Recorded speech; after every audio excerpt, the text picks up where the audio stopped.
Welcome to the Dr. Pat Show. Talk radio to thrive by.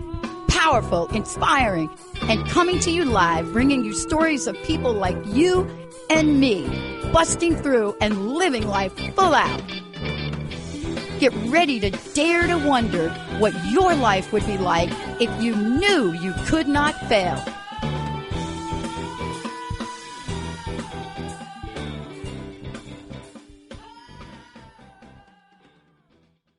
Yahoo for this day. Oh my gosh, we started this day off so wonderfully. I know, Benny, it is like, so Benny. Yes, ma'am. I think I was doing in 109 degrees like on Saturday. You were probably chilling and maxing and relaxing on cool. I'll tell you what I decided. Here's the thing. This is what I've decided. You know what I decided about heat? What's that? Here it is. If you are in the heat, I mean, literally in it, and you can get your body, Emily's going to talk about this today. If you're in the heat and you can get your body temperature adjusted to it. So let's say, what was it, 110 on Saturday? Something like that. I don't know. I don't remember. Not officially that warm. Okay. I mean, maybe in selected areas, but not for the city. But it was 100 something because I remember it was up there. A little thermometer thing out there in the right. Right. I decided I'm going to garden. I'm going to put mulch down. And I'm out there. Linda and I are out there all day long, sweating. Yeah. Just getting it going, drinking, taking our little breaks. Yeah. Out there with the gardening, moving some plants around, getting some things that we needed to get done for like an entire day in the heat. Because I'd rather sweat out in that heat than be in one of the 70% of the people in the Pacific Northwest that don't have air conditioning. True that. True that. And you're from the East Coast too. You're kind of familiar with it. And also, I think Emily's going to join me here today in a minute. We got a great book, Healing Ourselves Whole. Again, great to have her back. Read this excellent healing manual and begin the process of becoming whole and complete. You can read it. We got 3 copies. We're going to talk about it. But you know what I found out about it? So Linda doesn't adjust so much to the heat, but I'm a heat baby. I'm like, if you put me in 110 degrees, something happens. I just get like fired up. I can't stop. I want to keep going. I mean, yes, let's replant everything. Let's put, oh, great. I got a little altar over here. Let's put the hostas in the ground. Let's get that. And let's put another one over here. Then let's go to Home Depot. Let's get 8 more bags of mulch and let's put them down. That's me. Poor Linda, I'm dragging her along. But my body normally runs at about 97 degrees. So today what we're going to talk about is how our bodies take things in, who we are. How do we absorb things? What happens when we're hit up with things that are not so great? Now, look, I just got 2 new knees replaced. So for me to even be out there doing something is going on. But to go into my house where it is no air, I'd rather be outside in the sun, be outside, get a little bit of breathing it in, and sweat myself. Today, this is a conversation with Emily. The last time I had her on the show was great. And I told you that her work is groundbreaking, but it's also relevant. See, in today's world we're living in, you've got to make adjustments. We're making adjustments in the network. Yeah, we went through 18 months and you all said to us, you got to do this, you got to do that, you got to add more of this. Believe me, we're like inches away. Emily did the same. Emily A. Francis joining me here today, Healing Ourselves Whole, WHOLE. Let me tell you what that means. Every part of you is affected by a thing. The 115 degrees it's going to get today, you're going to be affected by it. Some people more than others. In our office, you heard me talk about this last week on the show, our AC unit was not working. So today, great people came here from a company that's local on a day where most HVAC people are so busy they don't know what to do with themselves. They came here today. Thank you to them for doing that. But what about the shock and the trauma?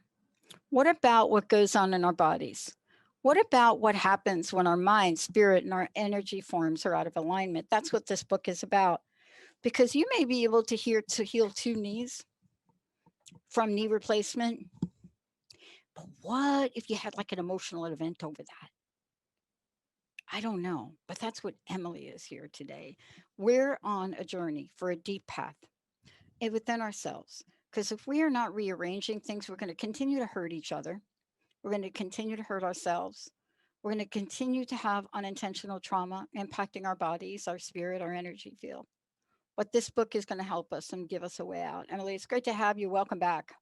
Thank you so much, Dr. Pat. I'm so happy to see you in person now. Last time you Yeah, were on the radio and we did it audible only, and it is really cool to be able to see your face and jive with you. And I feel you on the heat because I moved to Malta, which is a country off the coast of Italy, and I moved here sight unseen this year in August during the pandemic, during the lockdown. We left the country. So me, my husband, my children, and 4 animals all arrive in Malta. And the thing is that all the buildings here are made of limestone.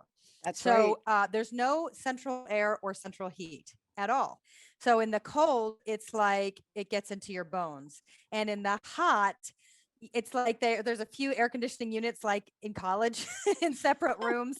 But there was a heat wave this week and you Yep. open the window and nothing changes. So usually we have the sea on the front and backyard of my house. The sea gives us that nice trade winds. Nothing is moving. So it's like stifling. And it like, I brought in a fan today because I've been doing these interviews where I've been like sweating around the collar. My hair gets wet while I'm talking. It's so ungodly hot. And for me, I'm like you. I would much rather be outside. If you're going to take me in the heat, take me outside, but do not make me sit in a room made of stone with no movement, no air, no nothing. It's really overwhelming. And even the best of us with the greatest potential for mindset, it still is daunting Yeah. to sit in there and be in it. It's fascinating to me. I mentioned, let's talk about normal for a minute, because this What really is it? locks right into your book. Let's talk Okay. about normal. What is normal? Exactly. So when people ask, when people ask me about what do you think about, us getting back to normal, Oh, that doesn't exist. it doesn't exist. It Thank doesn't you. It exist. doesn't You have exist. to be able to create something new. There is no, first of all, we can't go back because the life that we were living, if I'm not mistaken, and maybe I'm speaking on behalf of a lot of people, but nobody's going to come out of this the same person they were going in. It's just not possible. So whatever that is that people did, some people got in tremendous shape. Some people got out of tremendous shape. Some people went down the rabbit hole and got stuck. Some people came up. We're all in a transition phase. That's the earth. The energy of the earth right now is in massive transition. For me, we up and left the country. You Right. know, when you said Home Depot, my thought was like, oh my gosh, Home Depot. That's not a word I've thought of in the last year because no box stores exist here. And so there is no Home Right. Depot. There's Right. no Target. There's no CVS pharmacy. When I had to figure out where to buy school supplies, there's no stores. I had to message the moms on WhatsApp. Where do I buy things? And they're like, at the stationery store. And I'm like, the what? Oh my God. There's no Target. There's no Walmart. There's no CVS, Walgreens. What are you people? Where am I going? And it was really like to live in a place with zero big box stores is exciting when you get used to it and navigate, but it's really overwhelming because Yeah. you have no Home Depot when you just want to I have a gardener. So I call him and go, hey, can you bring me an apricot tree? I want to plant it, Exactly. and then he And goes and gets it. exactly. And it's fascinating because, when I'm thinking about this and I'm thinking about what we're looking at, and, the difference between the last book you wrote and this book is that we're taking a look right now. Let me just jump to my punchline for the book: suppression. Oh, yes. Suppression has got to be the punchline for our conversation Yep. today. Okay. And the reason I call it a punchline is because whether we're looking at heavy four or fab four, and we'll talk about what those are, whether we're looking at those, if we are suppressing, I don't care what it is, everything's stagnant. Call it a thing. If you are in suppression mode, you might go into depression mode, Sure. right? Because I've You're been making there. that choice. You're making that choice to not make a choice. It's Yeah. still a choice, Yeah. but it stagnates every aspect of your being.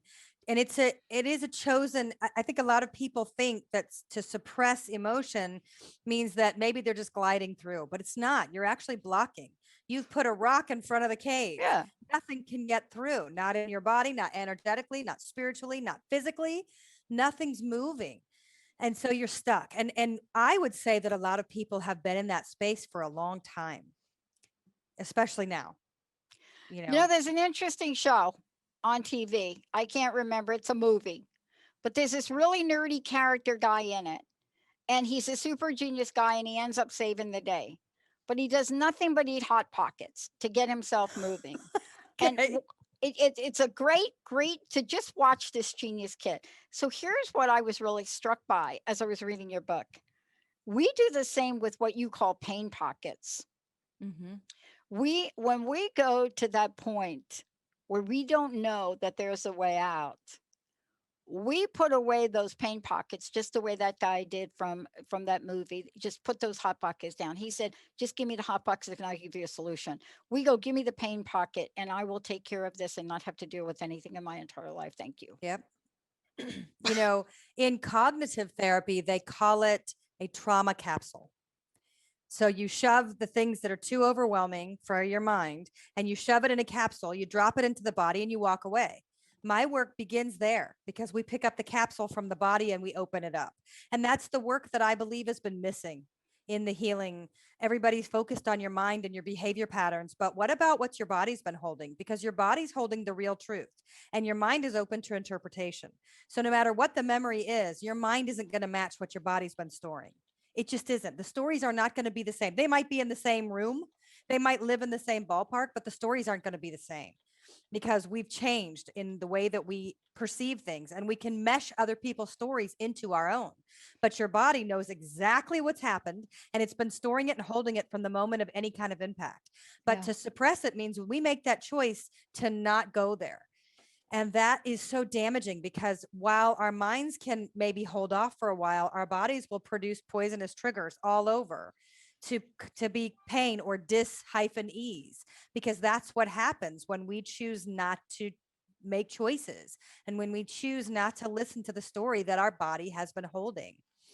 And a lot of it, true, is people don't know that your body's been holding No, because and nobody teaches you how. they don't. And I want to redefine trauma for a minute. And this is really the journey that I've been on, really to bring a different narrative, which you've got in your book.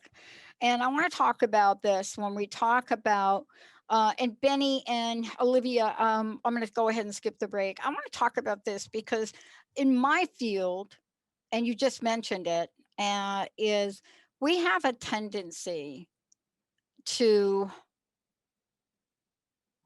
want to label things without consideration to context. So I want to put things in context because there is trauma and now there is shock. Shock, we are not talking about. Shock doesn't go away. Post traumatic stress disorder is not going to make something that has been shocked into your cells to go away. And I think that's what your book is talking about. You know, we're talking about those things that what might be traumatic for me may not be for you. Like just the fact that I'm out in 110 degrees gardening and sweating and having a great time, that would put a lot of people into a complete fit. So don't we have to redefine for the people listening so that we can eliminate shame and eliminate guilt from how people feel to say, wait a minute, you know, my feelings are hurt by what you just said. And people look at you and say, seriously, get over it. But we've all changed now. The world in 18 months has changed. We have different sensors. Some of us take in more, some of us take in less. Isn't it important for us, Emily, to make sure we don't pigeonhole people by saying this and this only is trauma and what you're experiencing is not? Yes, It's incredibly important. And one of the things that I talk about in my book is that no one knows your story but you. So you could be involved in what would people would consider a trauma. Let's say all the people on a bus experience some sort of trauma, but it doesn't matter how many people are there. Their story is not going to be the same as yours. No one knows your story but you. It could be the same family members and no one knows your story but you, because the way that we take it in, the way that it has affected us does not reflect the way that it reflects on or affects anybody else. So everything that this book is about, the work you do alone, the work you do by yourself, because it's not for somebody else to decide what level, what trauma, what shame, guilt, grief, what great things have come out. This is all about your work for yourself, because nobody knows your story but you.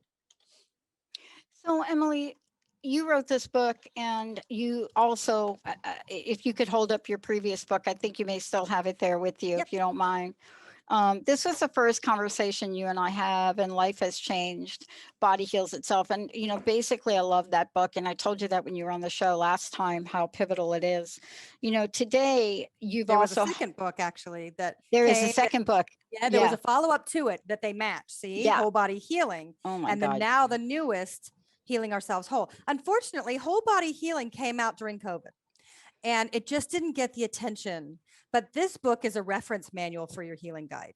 So this is all my research of who would you go to if you did have to change, not necessarily with a diagnosis, but if you had to make a significant life change, who would you go to? So it has your physical, your emotional, your spiritual, and your energetic.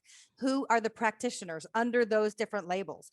Because if we don't treat all the aspects of the body, Right. then we're not going to get the desired results. So this one has been hanging tight, sadly. I'm waiting for it to kind of get rediscovered. But this book, Healing Ourselves Whole, I wrote before the pandemic came and into the pandemic. Yeah. And it's the work that you do alone, and it couldn't have come at a better and more pivotal time in the world, because some of the things that I wrote in this book I wrote to myself. That's what I was going to ask you. Yes, I read the book and yes, I'm thinking, oh, she had to be Yes. going through something here, right? Yes. We had moved to the south side of Atlanta to a very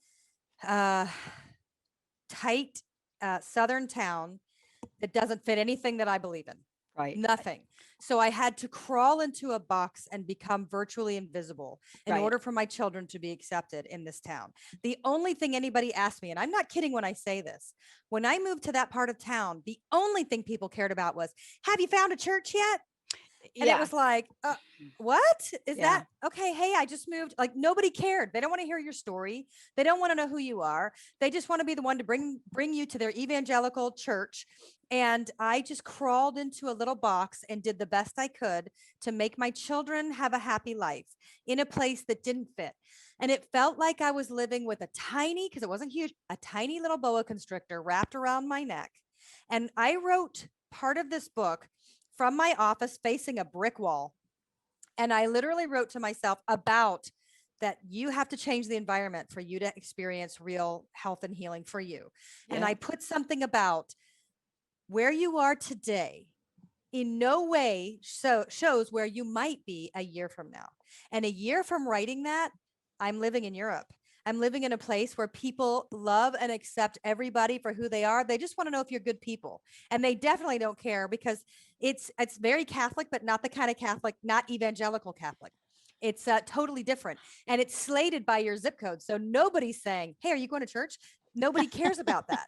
Everybody cares about, are you good? Are you fun? Are you going to be someone I want to have in my life? And the most important question they ask here is, how long are you planning to stay? How much should I invest in our relationship before we move forward?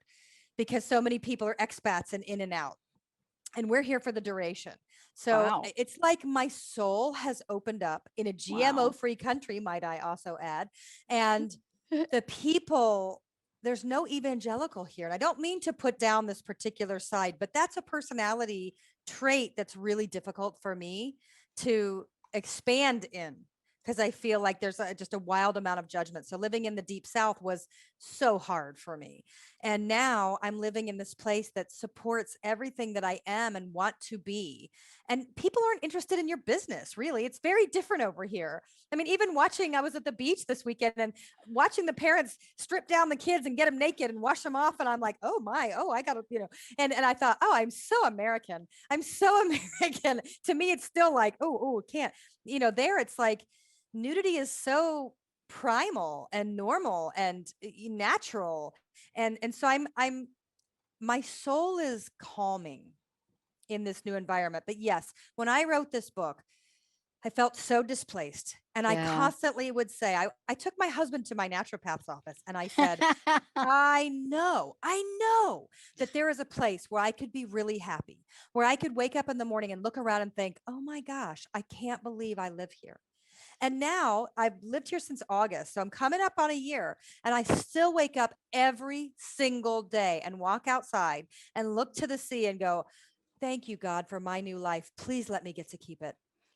And by the way, if we're talking about Malta for a minute, let me digress for a minute before we keep rolling Please. here, because I want to talk about this in the context of, how do I want to say it?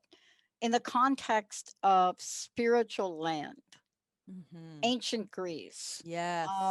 catacombs. Yes. We're We're here. talking about a place that when you think about its history, right, and you look back, um, what is it about this island that has become almost a place for major transmutation and Yes. transformation?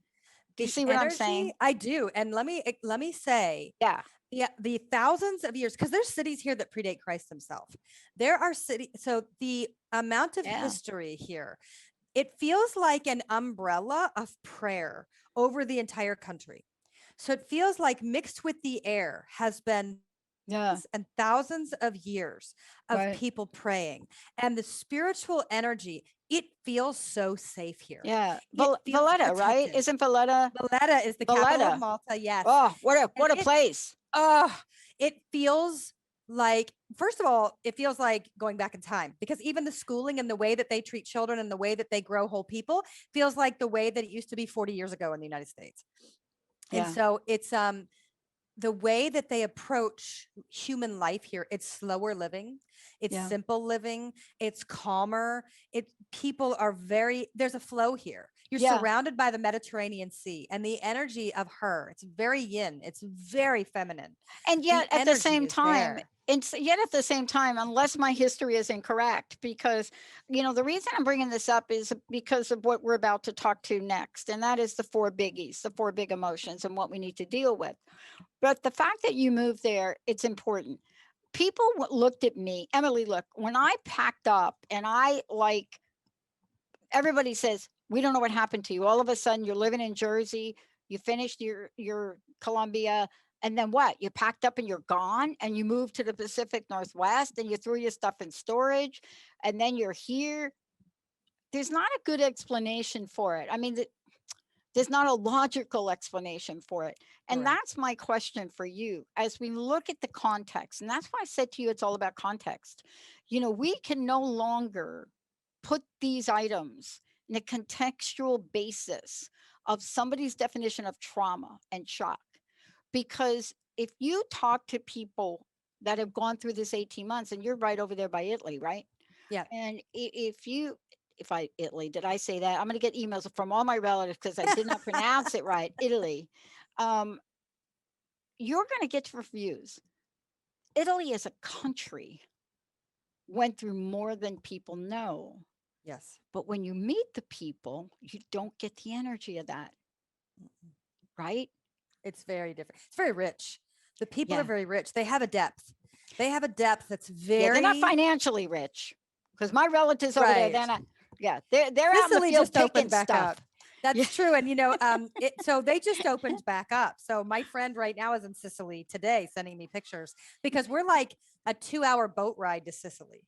Right. So we're right off the coast. I Oh, it's a haven't been there beautiful yet. ride. I cannot wait to go. I Oh, cannot wait. But it's really the magnitude of ability to heal over here. yeah. It's different. And I think part of it's because these countries around here have seen a lot of bad things. They've seen a lot of hurt and war and famine and poverty, and it's layered into their system. And the reason we're talking about this is because when we come back from break, we're going to talk about the four biggies, but we're going to talk about what each of us can do to get help.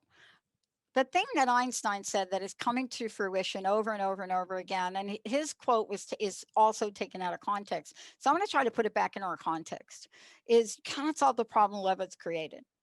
So we cannot solve the problem of what 18 months has been like for people, for moms to be at home and trying to school their kids, for dads to be at home, trying to school their kids, trying to work. These commercials that are on television, that's not a joke. That's reality. They're showing something that's going on very real. Even if the guy shows up and he doesn't have his pants on, some of that is so real. And the kids in the background banging on a pot. Yes. 18 months of that. And now what we're saying is put on your pants, let your kid bang the pot alone and come back to the office. So when we come back, we need to talk about these four aspects here in the book, because healing ourselves whole, this is an interactive guide to release pain trauma by using the wisdom of the body. If we don't use the wisdom of the body, where these things are being stored, we're not going to be able to pull in the full quantum ability to heal. You may go out there and go get help from here, or go get help from here, or eat acai berries, or that's great. But unless you get yourself a toothpick and try to pick out the trauma emotions from every cell, you're going to have a tough time. And that's what we're dedicating the show to. When we come back, we're going to take a short break, and just saying, Maltese artists are some of the most incredible 15th century Maltese artists, but Sicily and Malta both. Yeah. Antonello de Massini, awesome. So much richness. Why would Emily pack up and go there? What is it? Why did I move from East Coast to West Coast to a place I didn't know anything about? What is it when we say to you, maybe you got to get out of the zip code for a bit? Stay tuned. When we come back, we're going to take the four biggies on. You're going to find out what you can do. Benny, we've got 3 copies of the book to give away, and we are taking your questions. 1-800-930-2819. I know one of these is going on for some of you. Stay tuned. We'll be right back.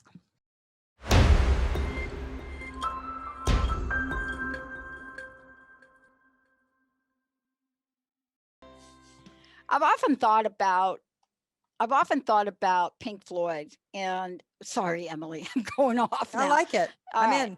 I've often thought about Pink Floyd and Dark Side of the Moon, and I love the documentary. And I've often thought about the energy of that. And I've often thought about why so many people feel a group like Pink Floyd so deeply in the cellular of their body.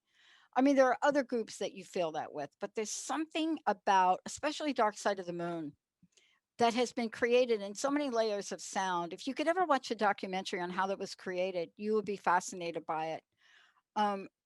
But I've often wondered about why people relate to things like that and how it hits them hard. Emily, before we keep going, and by the way, 1-800-930-2819, we've got copies of the book, and Charlene is going to come on air in a second. How do people find out about you? How do they get a copy of your book? They can go to healingourselveswhole.com, healingourselveswhole.com. And the audiobook just released last week. So you can get it in paperback, you can get it on Kindle, you can get it in audio. And on my website, on healingourselveswhole.com, you can listen to the meditations with me. So the audiobook is narrated by Stina Nielsen, who's Goodreads Narrator of the Year, and it's beautiful.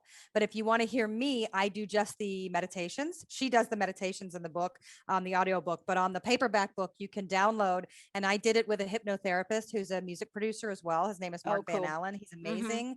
And I recorded all of the audio meditations before I left the States. And it's interesting, Dr. Pat, I want to address what you're talking about with Pink Floyd. So the muscle memory, at the physiology tracking of experience, whether it's something traumatic or something supremely joyful, They are physiologically tracking into the muscle memory system. And this is why when a song comes on that takes you back in time, you're releasing the muscle memory, and the neural pathways are strengthening and lengthening and widening if you can sit in that space for 20 seconds or more. So the muscle memories release, the dopamine receptors. If you're doing something positive, you're listening to a certain song and boom, you're 16 again, or you're wherever you are, and you feel the bliss sensations coming over your body. The deal is, when that happens, you have the opportunity to double up on healing, because those hormones, those things are coming out. So when you hear that song and you listen, close your eyes, get into that space, let the healing double up, give that space, because that's the same process that the muscles release trauma. They also release joy. So be willing to go there with that song, with that music, with that space, with that energy. Be there and let those dopamine receptors grant you double healing. Yeah. I want to go to the phones, and then we're going to talk about the big four, but I have a funny feeling we're going to be able to weave that conversation in with our caller. So, Benny, let's go ahead and have a chat with Charlene. Hi, Charlene. Hello. Hi there. How can we help you today? Hi. Well, I got blindsided last week. I actually, on my lunch hour, went outside to a picnic table, and I was physically assaulted. Oh, wow. So I know all about trauma. I've experienced it in the past, and I know all about PTSD, post-traumatic stress disorder. For the first night when I went home, I couldn't sleep, but I cried the whole night. And but I took time off. I'm going back to work today, actually, in an hour. And but I did take time off because I'm, fairly bruised and still have the bruises, but I'll go back anyways. But what I was going to say about you think sometimes after a trauma that you're healed, but you have to work through the process. And when I heard you ladies today on the show, I thought, oh my gosh, like this book is for me, because I'm willing to do the work, right? Right. And I don't want to stay stagnated, you know what I mean? Like be in fear, because I am a high vibrational being, but at the same time, it did lower my vibration. I will be honest. Well, you and were every cell physically took it in. assaulted. Let's just be clear. This is a physical assault. Yes. Okay, because this is important. There are emotional assaults, there are spiritual assaults, but a physical assault encompasses all of them. Emily, you want to jump in here? Yeah. So when I have put my hands on people's bodies that have experienced assault, the tissues, they change. You need to know this, because everything that I do from my work is from the body. I'm not a cognitive therapist. I have no training in psychology. My training is in the body, my hands to the tissues.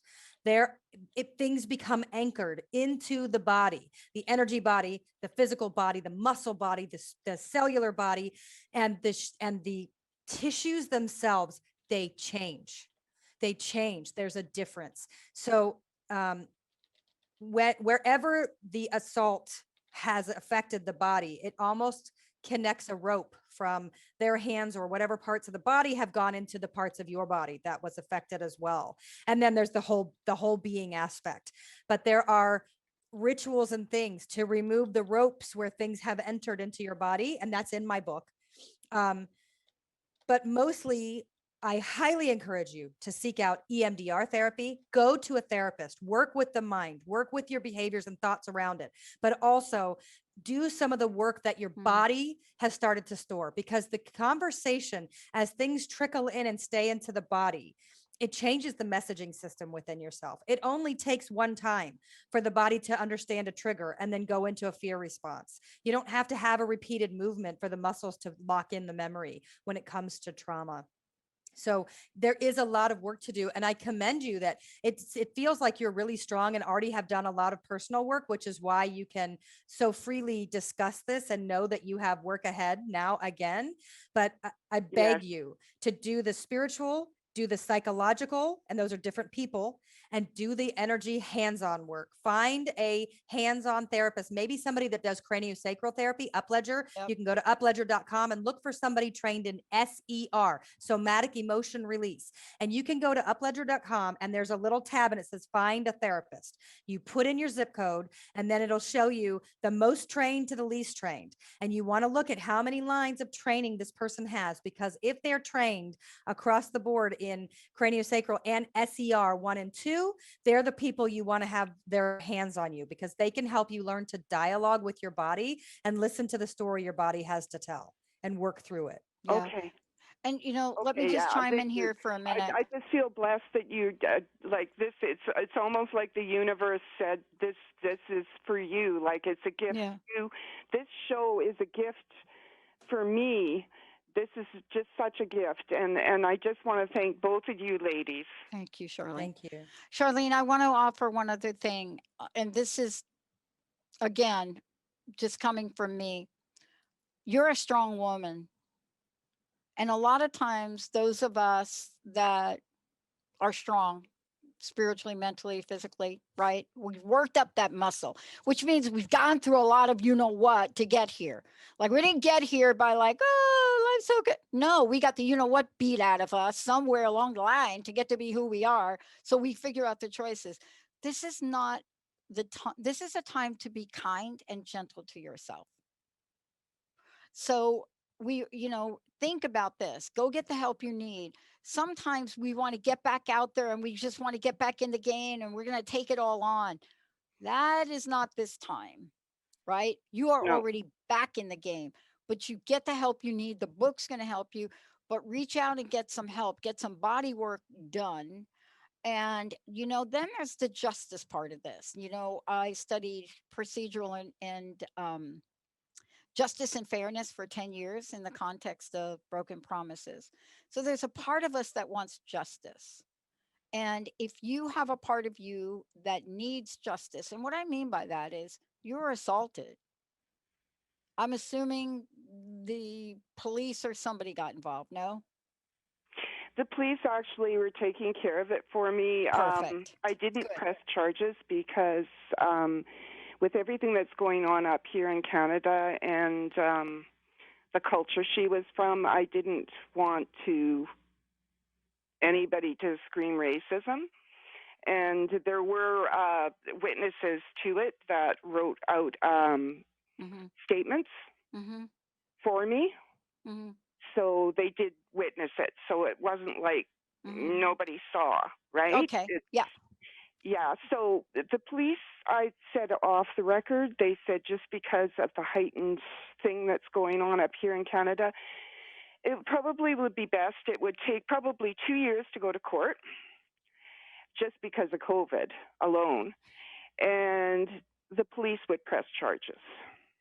You get to the place where you So the feel, police would deal with it. They would go to her home. They would directly deal with it and Yeah. remove me from the situation. and that's what I'm trying to say. If that is the case with you, then you are full blown open to take this on and get some healing done. The only reason I asked the question is I just want to make sure that what we're saying to you was going to allow you to take the healing on. And because that situation's taken away from you and somebody else is handling it, you're good to go. Get yourself healed, Charlene. Thank you so much, ladies. You bet. Thank you. Best of luck to you. Best of luck. Thank you. Emily, your book, and Charlene said it best, your book goes through and deals with most of this, including process, actually goes through all of it. I love that what you've done is you've said in each of this, and I want to get back to this, we're going to talk about trauma. We're going to talk about shame for the rest of the show. We're going to talk about guilt and we're going to talk about grief because we're talking about the 4. Now, underneath these 4, there are other side effects. And yet in your book, you not only take us through it, but you tell us what we can do about it. For example, I was reading the chapter on guilt. And this guilt is right now The guilt factor is so energetically expansive because people that have never experienced guilt feeling it now. Who are these people that have never experienced guilt? I'd like to meet them. Who are these strange people? I think they're Cheech and Chong. You know those two? Yes. But never felt it at quite the level. Guilty about going back to work. Guilty about not going back to work. Guilty about having to leave work early. I'm just talking about work. I could go on about other things. Guilty about having a loved one that passed away and that you weren't there to be by their side. Guilty about feeling like you're not doing enough, yet you're burning, forget about the midnight oil, you're burning the 3 or 4 o'clock oil. These are the 4 you mentioned in the book. How pivotal are they for you to help us understand why we need to heal them? So they're the most pivotal emotions, in my opinion, that the body holds. Now, remember, and let me keep saying this. My work is as the role of your body worker. My hands touch your skin. It's skin to skin. I get messages through my hands from your body. So when I talk about trauma, shame, guilt, and then grief, it's because I can actually feel it in your tissues. So imagine that somebody can put their hands on you and feel the level of guilt because your tissues have anchored.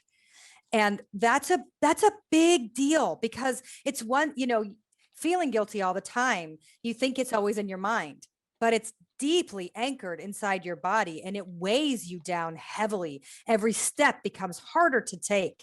Coming back to work is almost impossible. Making those moves is very hard because you feel so heavy. Guilt is heavy. And I use this analogy in my book because it's the way it feels to me from my hands between shame and guilt. And that is, imagine that there's a little snake in the blood flow, in the plasma, and it's going around your whole body and it decides somewhere random, unbeknownst to you, to lay eggs. Guilt is the egg that's still intact. You can remove the eggs. Shame, the egg has shattered and the body is absorbing each little crispy piece of the eggshell. Shame is so hard to release, so hard because the egg has shattered. Guilt is like, it's still heavy. It's still in free form. It's still in full form. So guilt is something you can deal with slightly easier than shame, to me, in my opinion, from the almost 20 plus years of having my hands on many, many different bodies. But guilt and shame are dysfunctional best friends. And I don't believe you can have one without the other in your body. They come hand in hand, but shame has broken. So it changes the dynamic of your entire being. And that's really important because it can't just be, I'm tired of feeling guilty. I'm tired of thinking guilty thoughts. Feeling guilty, it's inside you. It has affected the way that your body is able to run itself. It damages and changes and slows your body's equilibrium, meaning homeostasis, your body's ability to stay and remain in balance, no matter what the environmental factors are. It interrupts that. So those things are beyond pivotal to me for healing. Yeah. I love the way you describe them because, we address things, and let me just go here for a minute. We address things at a surface level and we call it done. And so what do I mean by a surface level? I call it, my view of surface is your view of suppression. Can you talk about suppression for a minute? I believe that suppression is making a choice not to choose, not to do any work, to put it away, to turn your head and play dumb to it. It's sitting right here, but you've decided that you're willingly admitting that you're not willing to see it. It is a conscious decision to not make any moves towards something. So you're pushing it down. You're pushing it down and you're stifling it and you're not allowing it to come up and to teach you what it's there to teach you. So it's like you're almost being suffocated, but you can still breathe, but you have to breathe. It's almost like somebody taking a burlap sack and putting it over your face and you still are able to breathe, but your breath is never going to be free. Right. That's the same thing with your body when you choose to suppress something, or when you decide that, because a lot of people decide they're strong and they don't want to deal with that because that doesn't define who you are. And it shouldn't define who you are. No one trauma should define who you are. But guess what? If you decide not to ever face it, it is going to define who you are, because it's defining the part that you're refusing to see. And that's the part that other people can see in you. And they can't put a finger on it, but there's something about you. You know, when you look at people and you go, how did they become that? How did they get to be that person? Whether it's a wonderful person or terrible, there's something that happened along the way that we chose to work with and use on our side, or we chose to stifle it down, and it sits. It's like a shadow self that just stands by you. And you know, it's interesting because we all have it. You know, I shared recently an article, a letter that Carl Jung wrote, and it was it's actually a very secret letter. Not many people read it because it's out of the context of Jung. He wrote it to Bill Wilson, who is the founder of Alcoholics Anonymous and 12-step programs. And it was a letter in response to Bill Wilson's, took Bill 30 years to thank Carl Jung for the entire spiritual aspect of the 12-step programs.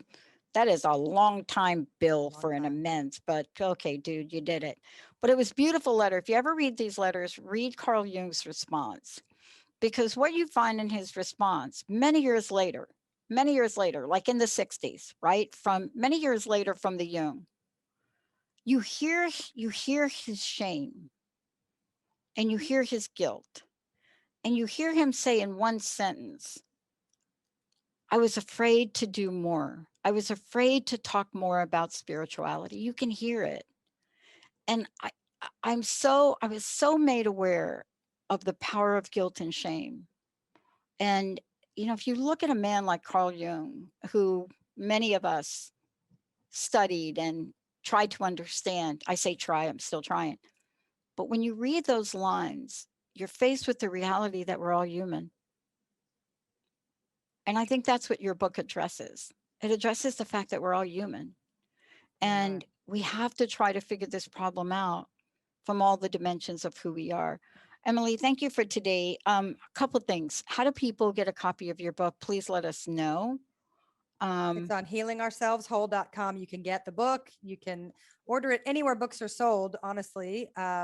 Amazon, of course, and that's where you can get the audio as well. But everything is on Healing Ourselves Whole. And if you want to join my newsletter, I send out videos. I only do a monthly newsletter because I find myself not opening a lot of newsletters. So I do a monthly newsletter, and on that, I'll do a special video just for the people that subscribe. Yeah. And, you know, the other things, it's a great way for people to stay plugged in. Also, you've got an audio version of this, right?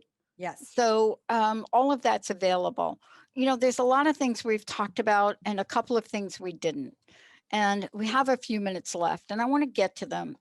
There's some questions I didn't ask you, but it really is more about your vision for what the world needs. Give us a few minutes of your vision. Where do people go from here? You're going to have to go you're going to have to go silent. And here's where I've started to change. In the book, I talk about learning how to sit still and let the discomforts arise. And can you stay there? But as we move into the next space, now I have a new question. When you feel joy or happiness or bliss, can you sit still in it and let the happiness arise without catastrophe looming around the corner? Can you sit and let yourself experience joy without a constant terror that means you brought on something negative? Because our fear-based thinking couples, and it's incredibly daring. I believe now that it's your big, bold, brave move to allow yourself to feel happy when it comes, to sit still and let it enter into the system without constantly joining it with a fear-based thought. And I think that is where we're going forward, is can you be so brave and bold to allow yourself to be happy in the space when it comes? You know, first of all, let me thank you for everything you're doing again. Thank you for brilliantly bringing this out. But more importantly, thank you for writing a book that not only talks about suppression, but gives us a way to release from it. And, you know, in the end, I love where you go. You go to happy. That's what we're talking about. Maybe we all need to Malta ourselves. Yes. I just made that like a thing now. I love that. Let's do a Malta. Let's Malta ourselves. Let's Malta ourselves. I'm thinking about it. Thank you Come so much, visit. Emily, for today. Thank you for everything that you're doing. You make me want to get on a plane and come on over there. I have so much There's of an those invitation roots. for you here. Come on Oh in. I got my a little gosh. apartment downstairs with your name on it. Come I visit. know. And I'll be over there not looking for a Home Depot, which really makes me feel good. And I love Home Depot, so don't get me wrong. I do too. I You- forgot that I miss it. But I love the fact you just now gave me inspiration. I've been calling somebody to mow my lawn and I just haven't followed up. And now you've reminded me that I don't need to buy another weed whacker. I'm just going to hire somebody. Yes. I have a gardener here and he's cool. I'm going to get a gardener. That's it. All right. Emily, thank you so much. Thank you, Dr. Hey, Pat. what a great book. What a great show. Charlene, thank you so much for calling in. You got to know our hearts go out to you. Nobody should be subjected to physical harm. No one. We should not. We should not. There is no place for that anymore. There is There's no no place for the place. violence. There really There's is no not. place for the violence. Boy, I'll tell you. You know, we're wrapping up on Pride Month, and I've done a couple of shows, and there's an image that I'll never forget. Matthew Shepard tied to a Yeah. fence. Yeah. And I'm hoping that, you know, if we keep doing shows like this, maybe we keep reaching more people, Emily. Maybe your book helps people heal. Maybe they heal at a level where they're going to find a level of love and a level of peace. You know, people say I'm an idealist. They say I'm an optimist. I get called Pollyanna Patty. And you know what? I'm not giving that up. No way. I can't give First, up. you got to get real and then you go higher. That's how Yeah. that works. Yeah, if you come to my door, I'll probably adopt you. All right. Don't come to my door. All right, everybody. Emily Francis, we're going to take a short break, healing ourselves whole. We'll be right back.